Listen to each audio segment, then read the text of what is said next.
Hey, how's it going? Okay, so if you're hearing this, you're probably like, what's going on? Why are you talking to me like this? Well, so we went through a rebrand. We originally were, speaking of which, we're now Drunken Book Club.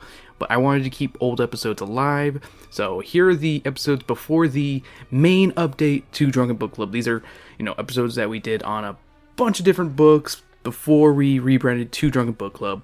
I keep referring to us as Drunken Book Club, but also reference, speaking of which is the old podcast.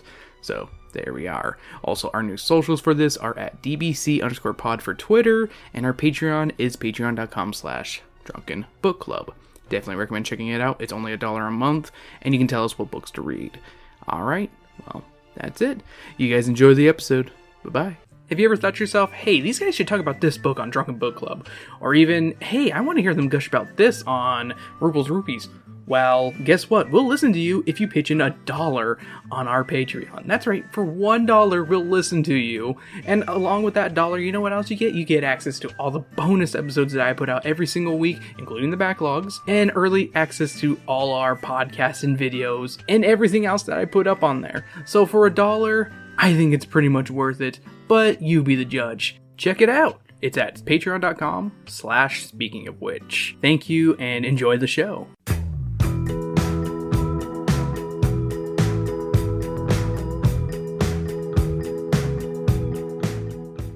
Hello and welcome to Drunken Book Club. I'm your drunkenly hungry for vegetables and fruit, but only their juice, Bunnicula. And I am your dog that watches everything and somehow types it all. Yeah, Sam. And on this episode of Drunken Book Club, we read the 1978 classic Bunnicula. That's right, we read the 1978 version, not the 1995 reprint, which I'm kind of curious of what they changed. Yeah. So, as always, we should say what we paired with this episode. So I started, what I paired it with the book and started drinking with was we have a V8 Fruit Fusion currently in the fridge. It's not exactly the best one. It's a strawberry lemonade, but it still has fruit and vegetable juice in there. Add a little bit of vodka, you got yourself the Bunnicula. No. I feel like it'd be better if we did like a Bloody Mary. But I don't like Bloody Marys. I don't like Bloody Marys either. I don't like tomato juice. I don't like spicy stuff. Yeah, I don't like tomato juice, so that's why I don't want a Bloody Mary. So, that's why we didn't do a Bloody Mary. I mean, I feel like any veggie or fruit juice would work. Yeah, but it works really well for that, and also, it's kind of a savory drink. Yeah. Anything with carrot juice would have been a good one for this one, but we didn't want to go out and get carrots, and I didn't want to have to grab my juicer from my mom's. Or spend too much money on carrot juice. Yeah. I mean, I like carrot juice. I think it's tasty. It's just more going out. We'd have to go a specialty, probably. Yeah. Probably Sprouts or something. Yeah. Sprouts doesn't sell Mexican food, Sam. Yeah, I know. Can you fucking drop that? What else did I drink? I drank that. I drank a couple, I was going to say shots, but I actually just drank straight out of the bottle. Dark chocolate and banana whiskey. And I also nursed a mud shark. I think that was what it was. Yep. I don't know was it a Belgian white? I think so.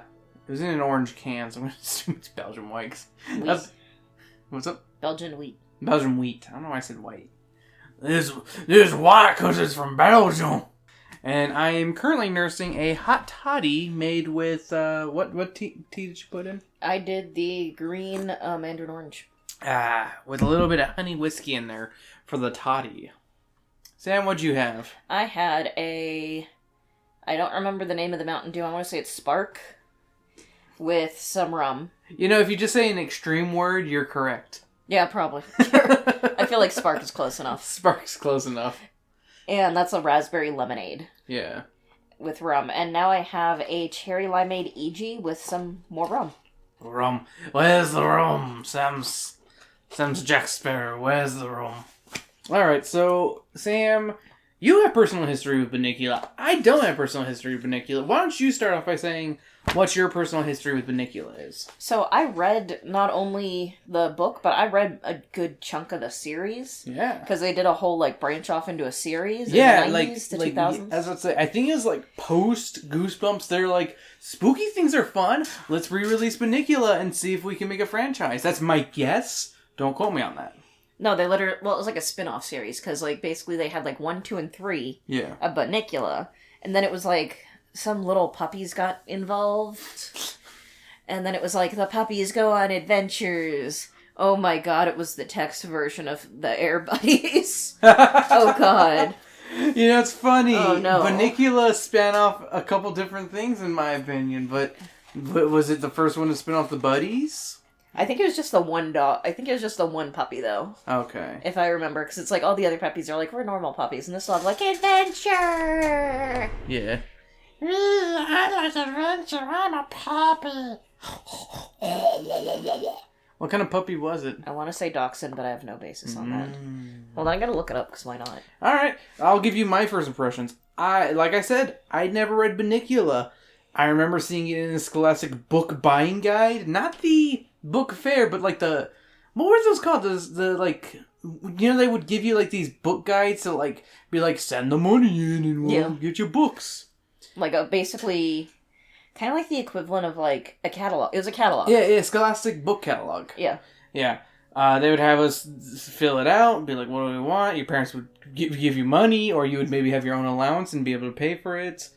And I remember my parents would let me buy like one book every time from that, and that's about it.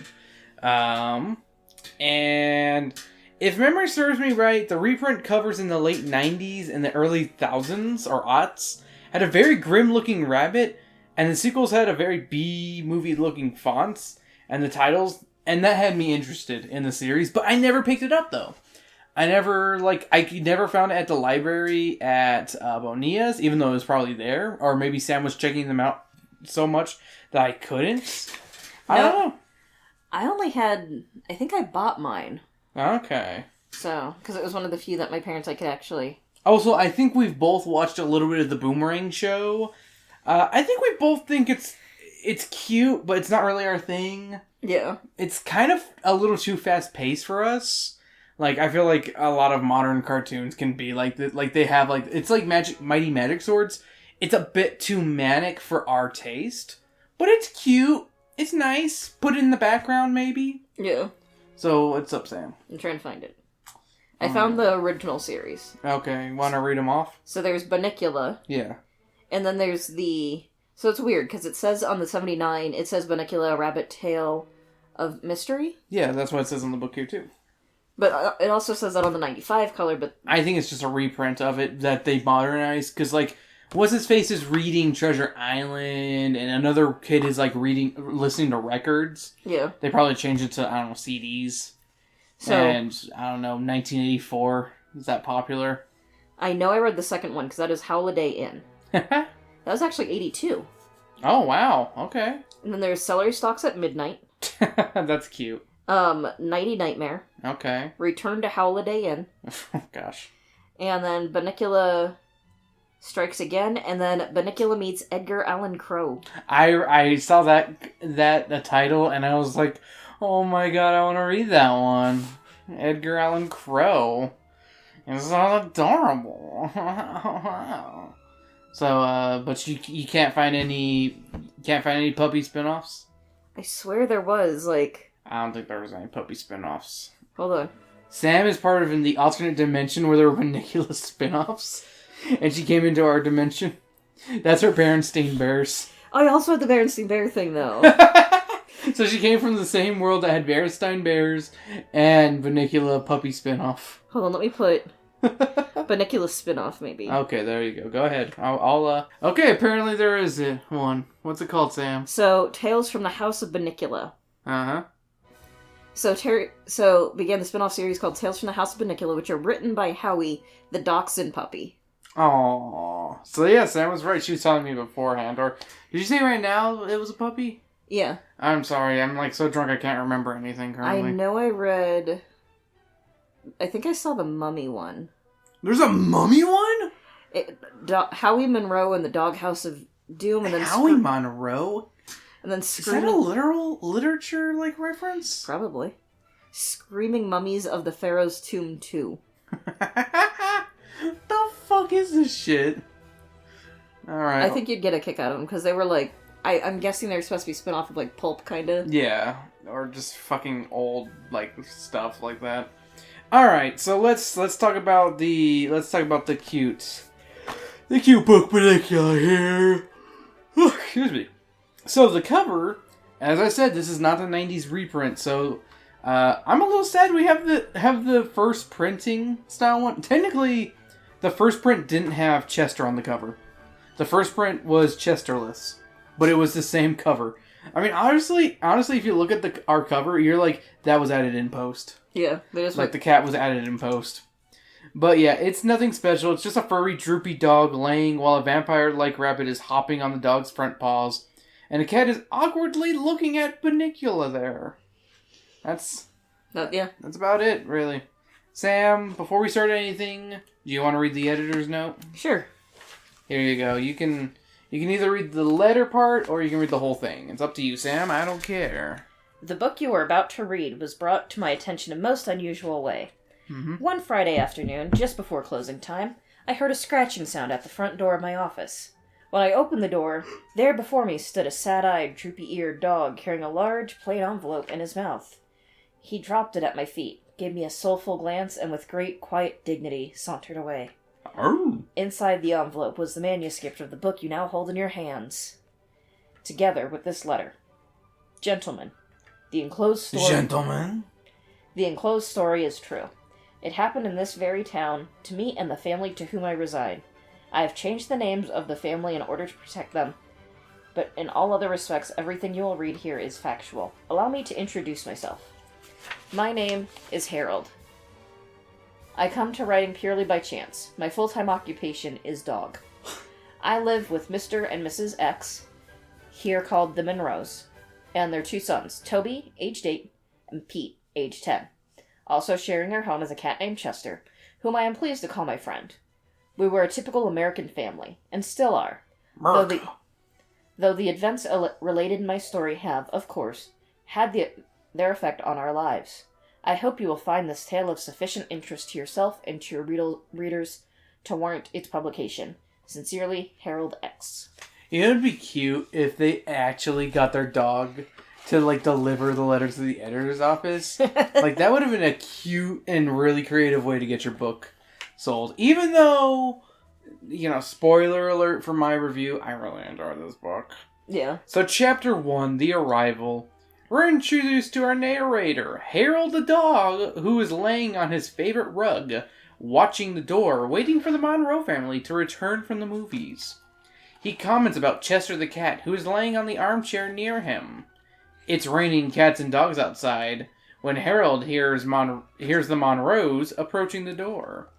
They come in soaking wet, and Dad Monroe is holding a little bundle with glistening eyes. The kids argue about who will take the rabbit from Dad, while Mom yells at them to remove their soaked rain gear. The kids excitedly tell Harold what happened. It goes a little something like this, and this will be the last time Sam will have to read from the book, because the rest of my descriptions are very good. It seems that they had arrived at the theater late, and rather than trip over the feet of the audience already seated, they decided to sit in the last row, which was empty. They tiptoed in and sat down very quietly so they wouldn't disturb anyone. Suddenly, Toby, who's the little one, sprang up from his chair and squealed that he sat on something. Mr. Monroe told him to stop making a fuss and to move to another seat. But in an unusual display of independence, Toby said he wanted to see just what he had sat on. Aw, he's growing up. An usher came over to the row to shush them, and Mr. Monroe borrowed his flashlight. What they had found on Toby's seat was a little blanketed bundle that was now sitting on Mr. Monroe's lap. They now unwrapped the blanket, and there in the center was a tiny black and white rabbit, sitting in a shoebox filled with dirt. A piece of paper had been tied to its neck with a ribbon. There were words on the paper, but the Monroes were unable to decipher them because they were in totally unfamiliar language. I just realized something with the dirt thing. Vampires and... Yeah, vampires need their homeland's dirt to be able to sleep. Yeah. So I think that's pretty cute. Sorry, I didn't realize that until now. I didn't either. And honestly, I'm kind of surprised Toby did not accidentally kill the rabbit with his ass. I mean, it's Bunnicula. He's invincible. Harold says that he may be a mutt, but he has bloodlines all over the world, and his Russian bloodhound side can explain that the words written are from an obscure dialect from the Carpathian Mountains, and it translates to take care of my baby. The family decide to keep the rabbit and start getting a house prepped for it along with milk and lettuce. Harold asks Chester what he thinks of the rabbit, and Chester, with the wit of a sitcom child, says, I don't think rabbits like milk. To be fair, he wanted that milk. The family try to decide where the rabbit will sleep. The two boys arguing over which room, but Dad decides that the living room next to the window is best. The boys again argue over what to name the rabbit, and Mom gives some terrible names choices such as Bun Bun and Fluffy. Sam, what's a good name for a rabbit? I was gonna say black and white, like my first thought is Oreo. Okay. Terrible name. Naming an animal after food, if it's a brand, is bad. Okay. Chocolate cookie of undisclosed. Chocolate sandwich cookie. At least call it the other... What did Oreos rip off? Tuxedos? Yeah. Yeah, call it Tuxedo. Call it Jackie Chan in Tuxedo. I mean, if it already kind of looked like a vampire, like how they described Bunnicula later. Yeah. Maybe Alucard. They're not that creative. Ooh, are you gonna call it Dimitri, like your son? She tries to bite me. Feed the bite. You're not even feeding the bite, you're smushing your elbow into my face. Yeah, isn't that feeding the bite? It's when they already have the bite. Like, I didn't even have the bite in my mouth yet, and you were just... Exactly, it works. You're just basically doing this. Yeah, exactly. I can't bite down on it then. Okay. They yell and whine and offer different name choices, and Toby says, why not Dracula, since that's the movie that they watched. Peter thinks that's dumb, and Mom offers the name Bunnicula, and it's agreed upon. They all go to sleep. I mean, that is a decent name. Like, it's a decent name. I will not... Also, I need to say what I think would be a good name for a rabbit. Peter. Here comes Peter Cottontail, coming down the rabbit trail. Hippity hoppity, watch him fuck his mom again. I'm not laughing to that, I'm laughing to something I just thought of. Hippity hoppity. No, you're laughing at me because I'm funny, thank you. No, you know what I thought of? What? So, I was like, oh, you can name it after an Animal Crossing character, but then you'd have perverts at your window trying to jerk off to it. Yeah, Bunnicula already has that.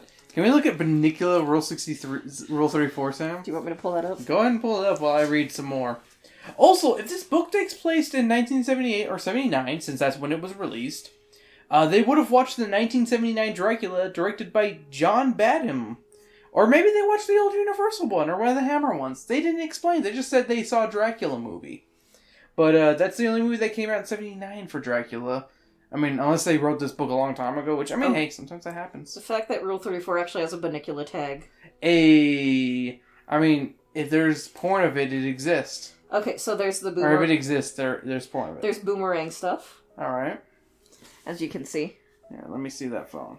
Can I also see? Oh, look at the pussy and the ass on that one. Alright, I'm good. I'm done. I don't need to see anymore. Some of it's creepy. Chapter 2, Music in the Night. Harold explains Chester's dynamic in the family and how he's a bookworm. Chester was a gift to Mr. Monroe, along with 2 volumes of J.K. Chesterton, explaining his name. Mr. Monroe would test out his literature lectures on Chester since he's a professor. If the cats fell asleep, it was a success in his book. No, if he didn't fall asleep. Yeah, sorry. I wrote didn't fall asleep, but I just didn't read it right. Chester also took a liking of reading while the family sleeps, mostly mysteries and horror tales. As a result, Chester has a vivid and wild imagination. That night, as Chester read Edgar Allan Poe's The Fall of the House of Usher, the cat couldn't help but feel the stillness in the air and want to take a peek at the rabbit in its cage. As the moonlight shone on the rabbit's visage, the cat noticed the black spot on its head connect to the black patch of fur on its back. And the fur now resembles a cloak. Also, there's a really nice picture of a cat's anus. If we look closely at that, Sam, did you notice the cat anus? I did not. What page is it? It's in chapter 2, I'll tell you that much. I'll wait for her to see it. You're not in chapter 2 yet. There's cattiness. There is. I'm surprised you didn't notice. He has a butthole. They drew the butt. Well, and like the thing is like the way the art is. Yeah. Is it's very like it gets the texture of the fur and the rain very well. They didn't have to make a perfect like little like rose shape for the butthole. That's a perfectly drawn asshole of a cat. But they did. That's all I'm saying. The silence soon ended, and from nowhere the eerie sound of a violin playing came into the air. Chester thought it was a caravan of gypsies for some reason. Like, what the fuck, dude, is that? Is that just something that happens outside of a Richard Bachman book, or what? The cat... Also, Chester, we don't use that word anymore. Yeah, we don't, no. The cat went to the window to see where the music was coming from, and it was from their neighbor playing. But when Chester saw Bunnicula again, the rabbit looked as if it had two pointed teeth, where its buck teeth should have been. Da-da-da! He also was telling this to Harold. I didn't explain that, but whatever. Chapter 3. I mean, it kind of makes sense when you say that this is all from Harold's point of view. That is true. Chapter 3, some unusual goings-on. The next few days passed uneventfully. The Bunnicula would sleep all day and awaken at nights. And Chester's curiosity of the rabbit made the cat stay up to watch it at night and sleep during the day as well, leaving poor Harold bored and lonely. When the kids would get home, instead of playing with Harold, they would play with the tired rabbit, who didn't do much. So I just think of them, like, trying to do something and just, like, flopping over. Yeah, it's just like, moving. Do something, rabbit! Or, like, Mom, the rabbit's dead. They, like, throw the rabbit like a baseball. Also, oh god, you're right.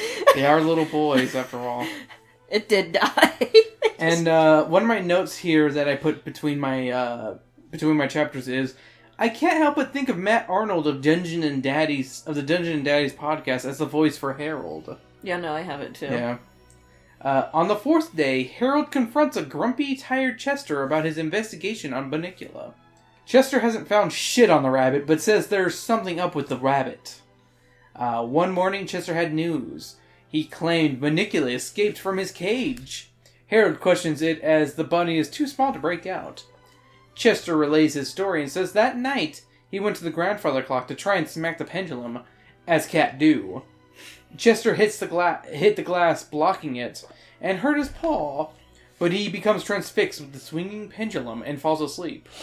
He had dozed off for 45 minutes, and he ran back to the cage and noticed it was empty. Chester then notices the light in the fridge is on, so he positions himself on the couch to make himself look inconspicuous. When from the kitchen door came hopping the little rabbit. Chester says the way he was positioned, he couldn't see how he got back into the cage, though. Mr. Monroe then comes down to make breakfast, but much to his surprise, finds the most peculiar sight, what appears to be a white tomato. He shows the whole family in disbelief. Mrs. Monroe says there's one way to find out if it's a white tomato or not, and cuts into it. It is indeed a white tomato. Mrs. Monroe says it must have gone bad since it's white and also dried out. I've never seen that happen with a bad tomato, by the way. They toss it out. Chester tells Harold he saw fang marks on the tomato and says he needs to take a book he read last year called The Mark of the Vampire. He tells Harold to get a nap in so he can make him... so they can meet up tonight to talk about the book. Chapter 4. A cat prepares for fucking. No, that's wrong, Chris. I mean, there is a cat anus in this, but I don't think he's fucking. It's not really in the sexual way, it's just in the sense of you see cats' buttholes when they move around. Harold almost missed his meeting with Chester because he was messing with Toby, who has snacks and engorges on cream-filled chocolate cupcakes. Also, kids, please do not feed your dog chocolate. Fuck, man. Harold is gonna die in the worst fucking way. What's up, Sam? I'm just checking on what chapter I'm going to interject this. Okay, what are you gonna interject? Specific thing that... Okay, it is this chapter. Okay. Toby is ready for bed and tells Harold about the book he's reading, Treasure Island, and talks about what's in it, like pirates and parrots. Harold is puzzled by what a parrot is and goes downstairs to ask Chester what it is. Chester is waiting for Harold and their meeting, and he mocks him for being late and eating sweets with the boy. Chester leads Harold to his chair that has the book he has reading opened. They comically get into the chair, Because I don't want to fucking explain how long that chapter took. That was like maybe the only part of word count in there. Chester then discusses his theory. He claims that the dialect from the note is from Transylvania. He then explains that the way Bunnicula acts, sleeping during the day and escaping from locked rooms, are all things vampires do. There's a cute moment when Harold asks if Mrs. Monroe is a vampire since he saw her bite Mr. Monroe's neck, and then lawyer joke happens. He then explains how Bunnicula bites into the veggies and drains them of their juice, and brings out some white veggies that he found hidden behind Bunnicula's cage. They then notice the rabbit is missing. They hear a click from the kitchen. They're too late! As they enter the kitchen, they find no sign of the rabbit, but they find what he left behind. A pale zucchini. One thing that I was going to say is, I misread it apparently, because I thought I saw like something about seeing bite marks on Mrs. Monroe. No. But I was like, did she have a hickey? No, it was literally her biting Mr. Monroe. Yeah. That was the joke that you were probably seeing, Sam. Yeah. Good job, Sam. Good job. That's what happens when you speed read. And not read slow as a snail like Mr. Chris. I'll read a word a minute. I just realized the pets have probably accidentally seen him fuck at least once. Yeah, probably. So that's how pets are. Like, they'll just walk in. They don't care. Mm-hmm. Why is he hurting her? I'll just leave. I'm Harold the dog. I don't care if someone gets hurt. I just see Hanzo like, stop fighting. Chapter 5, Chester goes into his act. The next morning, Harold is awakened by screams from the kitchen. Mrs. Monroe finds a bounty of whitened fruits and veggies on the kitchen table. At first, they think it's the fridge, but Mrs. Monroe says she spread out the food. They think it may be a blight. Mrs. Monroe asks Mr. Monroe if he still knows that one professor who studies agriculture.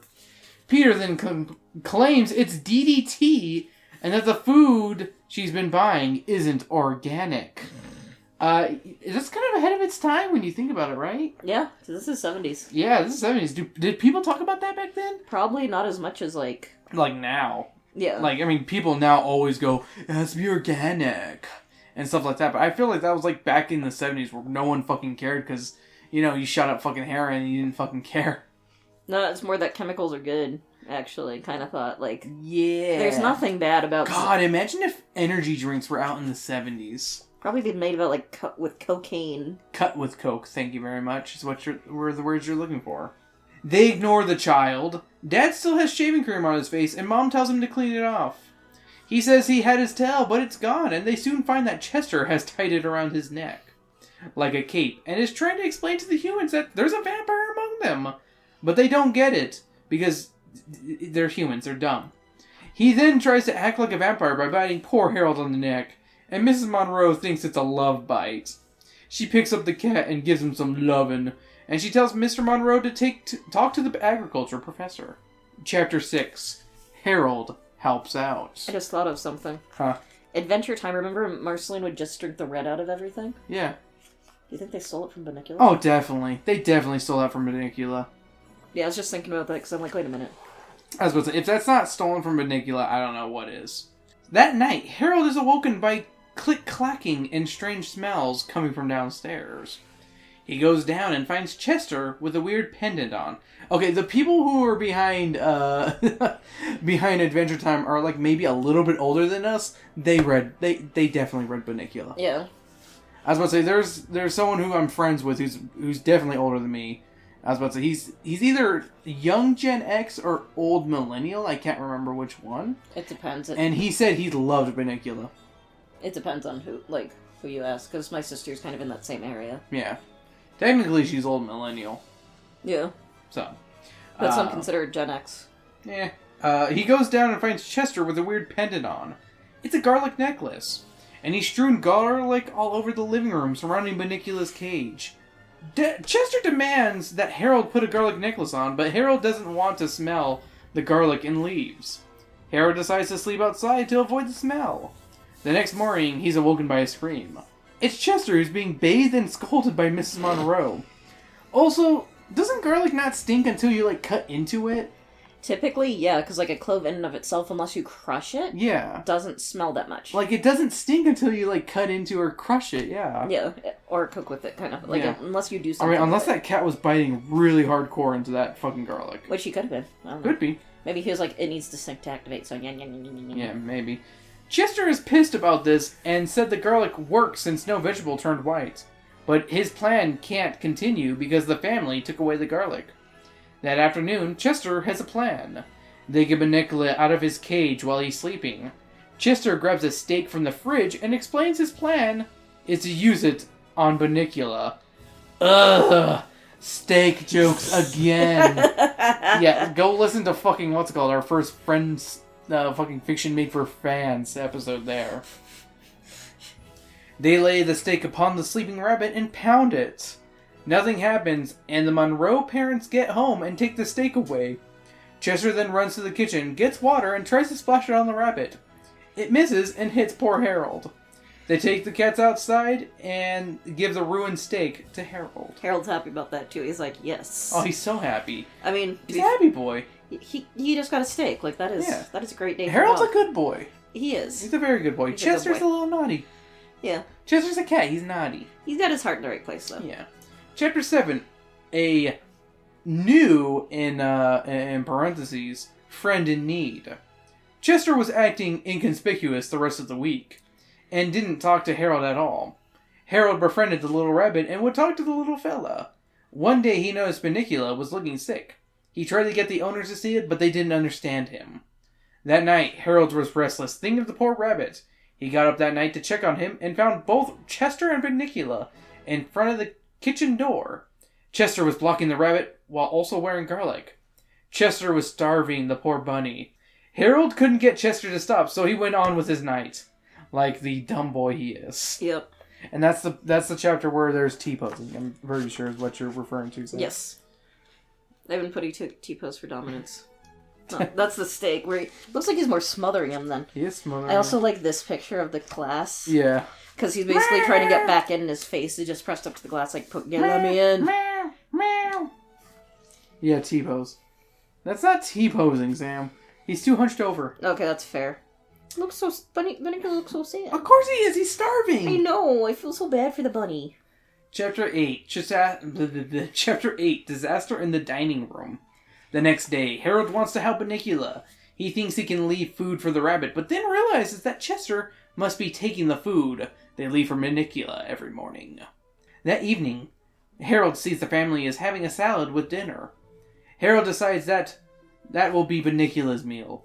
He hatches a plan and waits for everyone to get home. Harold hurries and gets Bunnicula out of his cage. Then he places the rabbit on the table. The rabbit rushes to the salad, but before he can make it, Chester has entered the kitchen and leaps onto the table, causing a ruckus and ruining the salad. Bunnicula tries to run away, and Chester tries to get the rabbit. But they can't, because there's fucking, what's it called? Dressing all over the place. Yeah. Harold is unsure of what to do, and does this one thing he can do, and barks and gets the family's attention. The family rushes in and catches the cat in the act. They think Chester has been chasing Bunnicula. One of the boys picks up the rabbit and finds he may be sick. Mom says they'll take the two of them to the vet tomorrow, and to get them checked out. Mr. Monroe says they should also take Harold since he needs the shots updated. This idea scares Harold. I mean, that's fair. I don't want to go to the vet. I'm a good boy. Like, I feel so bad for Bunnicula at this point, because I'm like, he's just been eating vegetables. Yeah. Like, that's it. Like, I mean, he's a vampire. But he's just going after vegetables. It's not like he's going after a family. Chapter 9. All's well that ends well. ... Almost. The next day, they go to the vet. Bunnicula is diagnosed with extreme hunger and is put on a juice diet. Chester is diagnosed as being emotionally overwrought and is to see a cat therapist. A cat psychiatrist. Harold looks out and doesn't need his shots and gets a pat on the head and a treat. Bunnicula enjoys his juice diet so much that family gives him that from now on, and there are no more white veggies. Chester's therapy goes well, and he stops reading fantastical tales and reads self-help books. Harold lives for another month before succumbing to chocolate poisoning. The end. Also, the cat psychiatrist? Yeah. the name Dr. Vrook Katz. Yeah. Crazy cat. That's funny. So, something I picked up. Yeah. Of my little bit of German I know. Yeah. That's cute. Thought you'd enjoy that. You got any notes for this book, Sam? So, not much that I hadn't already said. Yeah. I'm gonna say I made a joke about the white tomato being so easy to cut in half. I'm like, that's why, because it's all dry. Yeah. It's not squishy. Yeah. I was gonna say, I really like the book. Same! I was kind of worried, because I was like, what if my nostalgia's just clouding it, and then I read it, and I'm like, ugh. I was honestly surprised with how much I enjoyed this book. It's a real page-turner, honestly. Yeah. Like, I now get why people loved it in their youth and speak so fondly of it now. The prose is well written, the characters are entertaining, and not too dumb or too smart. If that makes sense. Yeah, I was gonna say, it doesn't talk down to kids. It doesn't do the, like... They're believable in their actions. I honestly want to keep reading this series and see what happens next in this series. Yeah, I kind of want to see, like... Like, maybe I'll put that on, like, the next, like, grab bag of this, of Drunken Book Club. Yeah, maybe a sequel's on. Yeah. But, yeah. Overall, I really enjoyed this one. It doesn't suffer from, like, word count issues, except for, like, maybe one spot. But, like, it's really perfect, and, like, it's the perfect length. Though, near the end, I do feel like it was a little rushed. Like, the last 2 chapters were really, like, bam, bam, bam, bam. Yeah. But that could just because it's so fast to read. But, I don't know. Like, with only a 95, or, what's it? 95. With, like, a 98 page count, it's a really short book, and it's a really good one, honestly. I am curious to see how the 95 reprint changes the story, if at all. Like, I really am curious to see, but at the same time, I'm like, it's not like it matters. It's probably the same thing in that sense. If, again, they might have changed it to CDs and... Yeah, and maybe not feeding Harold chocolate. Yeah. Maybe giving him, like, a grilled cheese, I don't know. Give him diarrhea instead. Give him chips. Yeah, give him chips. Give him some Doritos, 3D Doritos. What was big in 95? I'm trying to think. Gushers? Give him some Gushers. That might be bad, depending on what the sugar is in there. No, obviously, it would be bad. You don't feed, like, bad food for kids. Don't feed processed food to dogs. I just thought of the fucking Fetch Quest, the grapes. Oh, the grapes. Oh, God, no. Don't feed your dog grapes. So, this might cause some controversy, but I think this might be the best book we've read on Drunken Book Club. Agreed, honestly. Yeah, it's a 5 out of 5. Like I said, it is 5 white zucchinis out of 5 for me. I give it 5 neurotic cats out of 5. Yeah. It's a perfect score. Yep. It's a really good freaking book. I don't really have any major critiques. It's like, I feel like there's some word count issues in, like, the middle bit. Yeah. But, like, it's not so bad that I'm like, haha, word count and stuff like that. Like, I think Harold's a cute narrator and does his best. Chester's funny, yet a little neurotic. Bunnicula's there. The kids in the family are charming. And obviously they're not going to understand the dog or the cat, because, like, they don't speak animalese. Yeah, I was going to say, it's one of those, like, it's a dog and a cat, so they're going to be like, it's a dog. So here's my big question, and I forgot to look it up, actually, beforehand, but did Bunnicula kind of introduce the trope of the vampire next door? You know? Like the idea that, hey, I think my neighbor might be a vampire. You know, it's a very popular trope in movies of the 80s and stuff, you know, like with Lost Boys and Fright Night, and even House. Goosebumps even ripped off that idea with, like, monsters and stuff with the girl who cried monster. Bailey School Kids also had a Bailey vampires. School, I mean, the whole fucking idea of Bailey School Kids ripped it off, technically. Yeah, because it's the same thing of the, I think this is this. Yeah. But, I don't know, like, I'm wondering if this was, like, the originator of the vampire next door, or if that's, like, I'm trying to think of, like, the earliest example of that storyline. Of, like, oh, this person might be something like that. I mean, Dracula kinda is that, but not really. Like, it's not, like, I'm thinking of in the suburb sense. Like, is there a suburb story where there's, like, a Dracula hanging around, you know? I mean, hell, even, what's it called? Are You Afraid of the Dark ripped this off with a vampire story and with a werewolf story. Friendly Neighborhood Vampire is the trope. Is that on TV tropes? Yes. Gotcha. But it's basically one vampire character that's basically a good person. That's, it's not that. Because the first thing that came up was Girl Next Door, which is not what we're... No. I mean, he is technically the friendly neighborhood vampire, but he's not doing it to be the good guy. He's just there. Literally, Bunnicula is true neutral. He just wants his fruit. He wants his fruit and veggie juice. Yeah, which is fair. Like, that's Well, we'll look this up another time. But honestly, that's my question of this week. You know, hey, leave a comment on our Twitter page. Leave a comment on wherever, on SoundCloud. Do you think Bunnicula was the originator? Or maybe you know something a little bit earlier. We might research this. We probably won't because we're lazy. We have a lot of things to do. Or we forget about it. I'm not going to forget. Never forget. I like 9/11, I'll never forget. What day was that again? That's the joke. Hey, thanks for joining us on Speaking of Which presents Drunken Book Club. Follow us at Speaking of Which Podcast on Facebook and SOW_podcast on Twitter. You can also find us at speakingofwhich.org for all the up-to-date episodes. You can sign up there also to get updated when there's new content, aka new episodes every Friday. They're usually up at 8 a.m. because that's when I've been putting them up on the scheduler. But if you want them earlier, for example, you can get them on Monday or Tuesday, depending on how early I get it done. You can join us on patreon.com/speakingofwhich and get it at least Monday or Tuesday early. You get a bonus episode every week. You get cut for time. You get show schedules. You get bonus content in this way of our show notes, which I'll be sharing this week, obviously. I got lazy with that for a while. And if you join our Patreon, you also get a shout out, aka, hey Trey, thanks for being a patron. Make sure to follow him at Yurtosaurus on Twitter.com. And if you have any other, if you have a Twitch or a YouTube or something, let us know. We'll shout out that instead, or whatever you want us to shout out for you. Yeah, it's your $1. It's $1 a month, guys. I mean, it's not that much. Yeah.